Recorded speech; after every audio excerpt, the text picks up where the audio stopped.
Viewers, എല്ലാവർക്കും ദിജോസ് വേൾഡിന്റെ പുതിയൊരു വീഡിയോയിലേക്ക് സ്വാഗതം.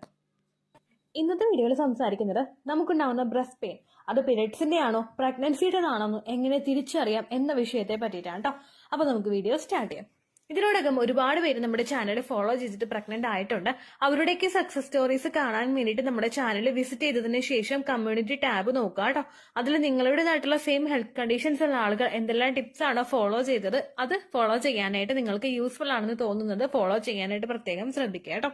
ഒരിക്കലും ഒരു ഡോക്ടറുടെ ട്രീറ്റ്മെന്റിന് സബ്സ്റ്റിറ്റ്യൂട്ട് ആയിട്ടുള്ളതല്ല നമ്മുടെ ചാനലിലെ ടിപ്സ്. ഡോക്ടറുടെ ട്രീറ്റ്മെന്റ്സിനോടൊപ്പം തന്നെ നമ്മുടെ ചാനലിൽ പറയുന്ന ലൈഫ് സ്റ്റൈൽ ചേഞ്ചസും കൂടി നിങ്ങൾ കൊണ്ടുവരികയാണെങ്കിൽ എളുപ്പത്തിൽ കൺസീവ് ആകാനായിട്ട് അതുമൂലം സാധിക്കും കേട്ടോ. അപ്പോ നമുക്ക് പ്രഗ്നൻസി ആകുന്ന സമയത്തും പീരിയഡ്സ് ആകുന്നതിന് മുൻപും ഒരുപോലെ ഉണ്ടാകുന്ന ഒരു ലക്ഷണമാണ് ബ്രസ്റ്റ് പെയിൻ എന്ന് പറയുന്നത്. അതിനെ നമുക്ക് എങ്ങനെ ഇത് പ്രഗ്നൻസിയുടേതാണ് ഇത് പീരിയഡ്സിന്റേതാണ് എങ്ങനെ വേർതിരിക്കാം എന്നതിനെ പറ്റിയിട്ട് നമുക്ക് ഡീറ്റെയിൽഡ് ആയിട്ട് നോക്കാം കേട്ടോ. ആദ്യം പീരിയഡ്സിന്റെ ബ്രസ്റ്റ് പെയിൻ മുതൽ തന്നെ നമുക്ക് തുടങ്ങാം. ബ്രസ്റ്റ് പെയിൻ സാധാരണ നമ്മളൊന്ന് രണ്ടായിട്ട് ഡിവൈഡ് ചെയ്ത് കഴിഞ്ഞാൽ ഇതിനെ സൈക്ലിക്കും നോൺ സൈക്ലിക്കും എന്ന് നമുക്ക് പറയാനായിട്ട് സാധിക്കും. ഇത് സൈക്ലിക് ബ്രസ്റ്റ് പെയിൻ എന്ന് പറയുന്നത് നമ്മുടെ മെൻസ്ട്രൽ സൈക്കിളിൽ നമുക്ക് നോർമലായിട്ട് ഉണ്ടാവുന്നതാണ്. PMS അല്ലെങ്കിൽ പ്രിമെൻസ്ട്രൽ സിംറ്റം ആയിട്ട് പലർക്കും ഉണ്ടാകുന്നതാണ് ഈ സൈക്ലിക്കൽ ബ്രസ്റ്റ് പെയിൻ എന്ന് പറയുന്നത്. ഇത് പലർക്കും ആ ഒരു ബ്രസ്റ്റിന്റെ ഭാഗത്തൊരു സ്വെല്ലിംഗ് ഉണ്ടാകും. അതുകൊണ്ട് മറ്റുള്ള ചെറിയൊരു വേദനയും അസ്വസ്ഥതയും ഒക്കെ ഈ ഒരു സമയത്ത് ഉണ്ടാവുകയാണ് കേട്ടോ ചെയ്യുന്നത്. നോർമലി നമ്മൾ ഒരു ഓവുലേഷൻ കഴിഞ്ഞിട്ടുള്ള സമയത്തൊക്കെ ഇങ്ങനെ ഉണ്ടാകാനായിട്ടുള്ള കാരണം നമ്മുടെ റീപ്രൊഡക്റ്റീവ് ഹോർമോൺസ് ആയിട്ടുള്ള ഈസ്ട്രോജനും പ്രൊജസ്ട്രോൺ ആണ്. ഇതിന്റെ ലെവൽസ് നമ്മുടെ മെൻസ്ട്രൽ സൈക്കിളിൽ രണ്ടായിട്ട് ഡിവൈഡ് ചെയ്ത് കഴിഞ്ഞാൽ രണ്ടിലും വ്യത്യാസമായിട്ടായിരിക്കും ഉണ്ടാകുന്നത്. ഹോർമോൺസ് ഓവുലേഷൻ കഴിഞ്ഞിട്ടുള്ള സമയത്ത് നമ്മുടെ ബ്രസ്റ്റിനെയും കൂടി ആ ഒരു പ്രഗ്നൻസിക്ക് വേണ്ടിയിട്ട് പ്രിപ്പയർ ചെയ്യുമ്പോഴാണ് ഇതുപോലുള്ള വേദന നിങ്ങൾക്ക് ഉണ്ടാകുന്നത്. ഇതിൽ ഈസ്ട്രോജൻ ഹോർമോൺ ചെയ്യുന്നത് നമ്മുടെ ആ ഒരു മിൽക്ക് ഡക്റ്റിനെയൊക്കെ ഒന്ന് എൻലാർജ് ആക്കുന്നതിന് വേണ്ടിയിട്ട് ഇത് കാരണമാവുന്നു.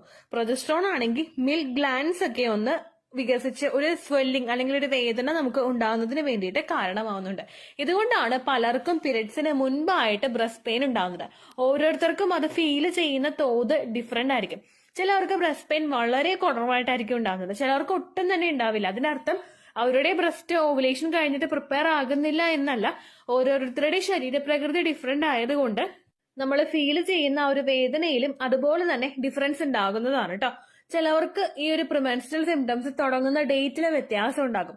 പ്രിമെൻസ്ട്രൽ സിംറ്റംസ് കൂടുതലായിട്ട് ഭയങ്കര വേഴ്സ് ആയിട്ട് ഉള്ള ആളുകളാണെങ്കിൽ ആ ഒരു ഓവുലേഷൻ കഴിഞ്ഞിട്ട് നെക്സ്റ്റ് ഡേ അല്ലെങ്കിൽ ഒരു 3 ദിവസം കഴിയുമ്പോൾ തന്നെ ഇതുപോലുള്ള വേദനകളൊക്കെ ബ്രസ്റ്റിൽ ഉണ്ടാവാനായിട്ട് തുടങ്ങും. നമുക്ക് ആ ഒരു പ്രൊജസ്ട്രോൺ ഹോർമോണിന്റെ എന്തെങ്കിലും ഒരു ബുദ്ധിമുട്ട് അല്ലെങ്കിൽ ഒരു ഏറ്റക്കുറച്ചിലുകൾ ഉണ്ടാവുന്നത് കൊണ്ടാണ് ഇങ്ങനൊരു വ്യത്യാസം സംഭവിക്കുന്നത് കേട്ടോ.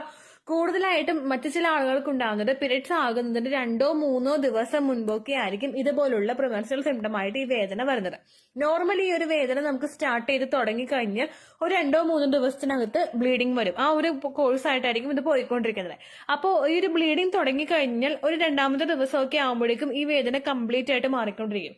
ചിലർക്ക് ഓവുലേഷൻ എടുക്കുന്ന സമയത്തും ഇതുപോലൊരു ഹോർമോൺ ഷിഫ്റ്റ് ശരീരത്തിൽ ഉണ്ടാകുമ്പോൾ അതിന്റെ ഭാഗമായിട്ടും ഇതുപോലെ വേദന ഉണ്ടാവും കേട്ടോ. ഇനി ഇതിന് നമുക്കൊരു പ്രിമെൻസ്ട്രൽ സിംറ്റം ആണെന്ന് തിരിച്ചറിയുന്നത് ഈ ഒരു വേദനയുടെ ഡെപ്ത് വെച്ചിട്ടാണ്.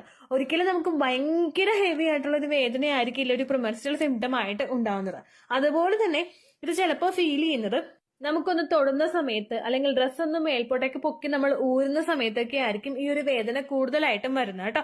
അപ്പർ പോർഷൻ ഭാഗത്തായിരിക്കും നമുക്ക് കൂടുതലായിട്ടും വേദന ഉണ്ടാവുന്നത്. എന്നാൽ ഇതിനേക്കാളും നേരെ മറിച്ച് ഒരുപാട് ഹെവി ആയിട്ടുള്ള നമുക്ക് ഒരു വേദന ഒരു അസ്വസ്ഥത റെക്കറന്റ് ആയിട്ട് ഫീൽ ചെയ്യുന്ന രീതിക്ക് നിങ്ങൾക്ക് മാറ്റമുണ്ടെങ്കിൽ നിങ്ങൾ ഡോക്ടറെ ഒന്ന് കണ്ടു നോക്കുന്നത് നല്ലതാണ്.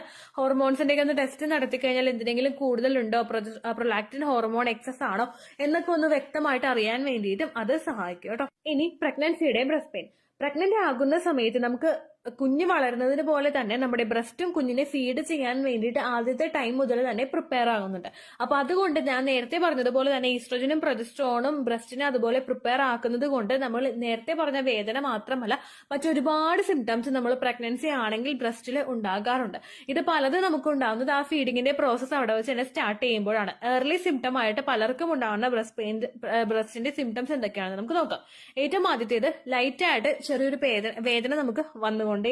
ഒരുപാട് ഹെവി ആയിട്ടുള്ളതായിരിക്കില്ല. ബ്രസ്റ്റ് നമുക്കൊരു തൊടുമ്പോൾ ഒരു സെൻസേഷൻ അല്ലെങ്കിൽ ഒരു വേദന നമുക്ക് ഉണ്ടാവും കേട്ടോ. രണ്ടാമതായിട്ട് നമ്മുടെ നിപ്പിളിന്റെ കളറിൽ വ്യത്യാസം വരും.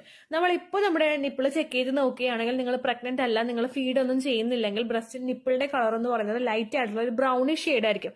അതായത് നമുക്ക് ഐഡന്റിഫൈ ചെയ്യാം ഇത് ബ്രൗൺ കളറാണ് എന്ന് നമുക്ക് ഐഡന്റിഫൈ ചെയ്യാം. അങ്ങനെയുള്ള രീതിക്കായിരിക്കും ബ്രസ്റ്റ് ഉണ്ടാകുന്നത്. പക്ഷേ പ്രഗ്നൻസി പോസിറ്റീവ് ആയി കഴിഞ്ഞാൽ അതിന്റെ കളർ ചേഞ്ച് മാറി മാറി വരും. ആ ബ്രൗൺ ഭയങ്കര ഡാർക്കായി ബ്ലാക്കിന്റെ ഒരു ഷെയ്ഡിലോട്ട് ഈ ബ്രൗൺ മാറുന്നതായിട്ട് നമുക്ക് കാണാനായിട്ട് സാധിക്കും കേട്ടോ. പലർക്കും വളരെ തുടക്കത്തിൽ ആ ഫസ്റ്റ് ട്രൈമസ്റ്റർ തീരുന്നതിന് മുൻപ് തന്നെ ബ്രസ്റ്റിൽ ഇതുപോലുള്ള കളർ ചേഞ്ച് കാണാനായിട്ട് സാധിക്കും. പിന്നെ ഒരുപാട് പേർക്ക് നിപ്പിള് ഇജക്റ്റ് ആയിട്ട് പുറത്തേക്ക് വരുന്നത് പോലെ നമുക്ക് ഫീൽ ചെയ്യും. നമ്മൾ ചില സമയത്ത് നമ്മൾ കൂടുതൽ തണുപ്പുള്ള സമയത്തൊക്കെ നിപ്പിൾ ഇജക്ട് ചെയ്ത് പുറത്തേക്ക് വരാറുണ്ട്. പക്ഷേ ചില സിറ്റുവേഷനിൽ കണ്ടിന്യൂസ് ആയിട്ട് ഇത് ഭയങ്കര സ്റ്റേബിൾ ആയിട്ട് തന്നെ ഇങ്ങനെ ഇജക്ട് ചെയ്ത് നിൽക്കുന്നത് പോലെയുള്ള സിറ്റുവേഷനും നമുക്ക് ഉണ്ടാവാറുണ്ട് കേട്ടോ. അതുപോലെ തന്നെ നമ്മളുടെ നിപ്പിളിന് ചുറ്റുമുള്ള ആ ഒരു പോർഷൻ ആരിയോള ആ ഒരു പോർഷൻ ഭാഗത്ത് നമുക്ക് ഇപ്പോ നോക്കിക്കഴിഞ്ഞാൽ അതിന്റെ സൈസ് ചെറുതായിരിക്കും. പക്ഷെ പ്രഗ്നൻസി പോസിറ്റീവ് ആയി കഴിഞ്ഞാൽ അതിന്റെ വലിപ്പം നന്നായിട്ട് വെക്കാനായിട്ട് തുടങ്ങും. ഇപ്പൊ നമുക്കൊരു ഏകദേശം നമ്മുടെ ഒരു കൈവിരലിന്റെ ഒരു പകുതിയേ ഉള്ളൂ എങ്കിൽ, അതായത് നമ്മുടെ ആ ഒരു തം ഫിംഗറിന്റെ പകുതിക്ക് കാൽ ഭാഗമുള്ള ഒരു പോർഷനാണ് നമുക്ക് ഇപ്പൊ ഉണ്ടാവുന്നതെങ്കിൽ അതിന്റെ വലിപ്പം ഒന്നങ്ങോട്ട് കൂടിപ്പോകും. നമ്മുടെ തം ഫിംഗർ നമ്മളൊന്ന് മനസ്സിൽ ചിന്തിക്കുക. അതിൽ 2 വരയുണ്ടല്ലോ, നമ്മൾ കൈ മടക്കുമ്പോൾ നമുക്ക് 2 വര കാണാനായിട്ട് സാധിക്കുമല്ലോ. ഇതിലൊരു കാൽ ഭാഗമൊക്കെ നമ്മുടെ ഇപ്പോൾ ഒരു വലിപ്പം ഉണ്ടാവുള്ളൂ. പക്ഷേ പ്രഗ്നൻസി പോസിറ്റീവ് ആയി കഴിയുമ്പോഴേക്കും അതിന് ചുറ്റുമുള്ള പോർഷൻ നന്നായിട്ട് വളരുന്നത് നമുക്ക് ഫീൽ ചെയ്യാനായിട്ട് പറ്റും കേട്ടോ. അതുപോലെ തന്നെ വെയിൻസ് വിസിബിൾ ആയി തുടങ്ങും. ബ്രസ്റ്റിലോട്ടുള്ള ബ്ലഡ് സർക്കുലേഷൻ കൂടുന്നത് കൊണ്ടാണ് ഈ വെയിൻസ് വിസിബിൾ ആവുന്നത്. ബ്രസ്റ്റിൽ മാത്രമല്ല ഒരുപാട് പോർഷനിലോട്ട് പ്രഗ്നൻസി പോസിറ്റീവ് ആകുമ്പോഴേക്കും ബ്ലഡ് സർക്കുലേഷൻ കൂടും. അതിന്റെ ഭാഗമായിട്ട് നമുക്ക് വെയിൻസ് നന്നായിട്ട് തെളിഞ്ഞ് കാണാനായിട്ട് തുടങ്ങും കേട്ടോ. അടുത്തത് ആ ഒരു കൊളസ്ട്രം ലീക്കാണ്. നമുക്ക് പ്രഗ്നന്റ് ആയി കഴിഞ്ഞാൽ ചിലവർക്ക് ഡെലിവറി ആകുന്ന സമയത്തായിരിക്കും ഈ ഒരു കൊളസ്ട്രമിന്റെ ലീക്കേജ് ഉണ്ടാകുന്നത്. നമ്മൾ കുഞ്ഞിനെ ഫീഡ് ചെയ്യുന്നതിന് മുൻപ് പാല് വരുന്നതിന് മുൻപായിട്ടുണ്ടാകുന്ന ഒരു ട്രാൻസ്പെറന്റ് ആയിട്ടുള്ള കളറിലുള്ള ഒരു ലിക്വിഡാണ് ഈ കൊളസ്ട്രം എന്ന് പറയുന്നത്. ചിലവർക്ക് പ്രഗ്നൻസി പോസിറ്റീവ് ആവുന്ന സമയത്ത് തന്നെ അതിന്റെ ലീക്കേജ് ഉണ്ടാകും. അതായത് പ്രൊലാക്റ്റിൻ ഹോർമോൺ കൂടുന്ന സമയത്താണ് ഇങ്ങനെ ഒരു ലീക്കേജ് ഉണ്ടാകുന്നത് കേട്ടോ. പ്രഗ്നൻസി പോസിറ്റീവ് ആവുന്ന സമയത്ത് ഒട്ടുമിക്ക ആളുകൾക്കും ഈ ഒരു ലീക്കേജ് ഉണ്ടാവുന്നുണ്ട്. പക്ഷേ പ്രഗ്നൻസി പോസിറ്റീവ് ആകാതെ തന്നെ ടെസ്റ്റ് ചെയ്തിട്ട് നെഗറ്റീവ് ആണ് കിട്ടുന്നത്, ഈ കൊളസ്ട്രോമിന്റെ ലീക്കേജ് നിങ്ങൾക്ക് ഉണ്ടാവുന്നുണ്ടെങ്കിൽ ഡോക്ടറെ കണ്ടു നോക്കുക. പ്രൊലാക്റ്റിന്റെ ലെവൽ കൂടുന്നത് കൊണ്ടും അങ്ങനെ സംഭവിക്കാം കേട്ടോ. പ്രൊലാക്റ്റിൻ ഹോർമോണിന്റെ ലെവൽ കൂടുതലായിട്ട് വന്നു കഴിഞ്ഞാൽ അത് നമ്മൾ കൺട്രോൾ ചെയ്തിട്ടില്ല എങ്കിൽ ഓവുലേഷൻ നടക്കാനായിട്ട് ബുദ്ധിമുട്ടുണ്ടാകും. ഇതുപോലുള്ള ലീക്കേജ് പോലുള്ള പ്രശ്നങ്ങളോ അമിതമായിട്ടുള്ള വേദനയും ബ്രസ്റ്റിൽ ഉണ്ടാവുന്നുണ്ടെങ്കിൽ ഈ പ്രൊലാക്റ്റിന്റെ മെഡിസിൻ കുറച്ച് ദിവസം ഒന്ന് എടുത്താൽ മതി, നോർമലായിട്ട് അത് എത്തും കേട്ടോ. ചിലർക്ക് ഉണ്ടാകുന്ന ഒരു സിംറ്റമാണ് സ്കിന്നിൽ പീലിംഗ് ഉണ്ടാവുക. അതായത് സ്കിന്ന് വളരാനായിട്ട് തുടങ്ങുന്നതിനനുസരിച്ചിട്ട് ആ ഒരു ഭാഗം ഇങ്ങനെ പൊളിയുന്നത് പോലെ നമുക്കിങ്ങനെ മൊരിന്നൊക്കെ പറയില്ലേ, സാധാരണ ഇടയ്ക്ക് നമ്മളിങ്ങനെ പറയും മൊരി വരുന്നത് പോലെ ഉണ്ടെന്ന് പറയും. അതിങ്ങനെ പൊളിച്ച് നമുക്ക് മാറ്റാനായിട്ട് വരും. അങ്ങനെയുള്ള ഒരു സെൻസേഷനും ബ്രസ്റ്റിൽ ഫീൽ ചെയ്യാനായിട്ട് തുടങ്ങും കേട്ടോ. അതുപോലെ ഈ ഒരു സൈസിന്റെ വ്യത്യാസം ഉണ്ടാകും. ചിലർക്ക് ആ ബ്രസ്റ്റ് വളരുന്നത് നല്ലതുപോലെ ഫീൽ ചെയ്യും.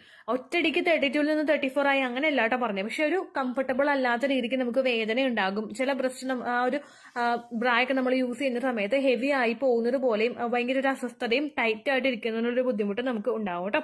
അടുത്തൊരു ലക്ഷണം ബ്രസ്റ്റിൽ ഉണ്ടാകുന്നത് ബ്രസ്റ്റിന് ചുറ്റും ആ ഒരു ഏരിയയുള്ള പോർഷനിൽ ചുറ്റും ബംസ് പോലെ ഇങ്ങനെ ഫീൽ ചെയ്യും. നമുക്ക് ഗൂസ് ബംസ് ഉണ്ടാവില്ലേ, രോമാഞ്ചം ഉണ്ടാവുമ്പോൾ നമ്മുടെ ആ ഒരു രോമത്തിന്റെ അടിയിലായിട്ട് ഇങ്ങനെ ചെറു കുരുക്കൾ പോലെ ഉണ്ടാവില്ലേ, അതുപോലെ ബംസ് ചുറ്റും ആ ഒരു ഏരിയയുള്ള പോർഷനിലും അതുപോലെ നിപ്പിളിന്റെ പോർഷനിലും ഒക്കെ ഉണ്ടാവാനായിട്ട് ചാൻസ് ഉണ്ട് കേട്ടോ. അങ്ങനെ ഒരുപാട് സിംറ്റംസ് നമ്മുടെ ബ്രസ്റ്റിൽ ഫീൽ ചെയ്യാം. ഇതൊക്കെ പ്രഗ്നൻസി പോസിറ്റീവ് ആകുന്ന സമയത്ത് മാത്രം നമുക്ക് ഫീൽ ചെയ്യുന്ന വ്യത്യാസങ്ങളാണ് കേട്ടോ.